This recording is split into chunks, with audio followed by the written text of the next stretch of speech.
Polsek Astana Anyar 02 aya nu dibom ku teroris. Syederalun pasca ledakan yang diduga bom bunuh diri dari arah kantor Polsek Astana Anyar Kota Bandung pada Rabu 7 Desember 2022, lokasi disterilkan. Kapolrestabes Bandung Kombes Pol Aswin mengatakan untuk radius 200 meter sudah diberi garis polisi, serta jalan akses ke Polsek dan jalan raya ini ditutup sementara.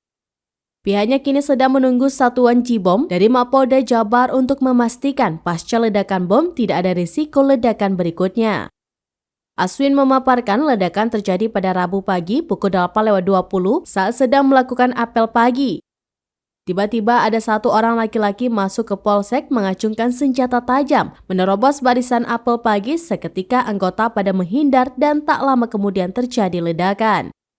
Yang menyebut pelaku membawa bom tewas di lobi Polsek Astana Anyar, sementara ada 3 orang anggota polisi mengalami luka-luka.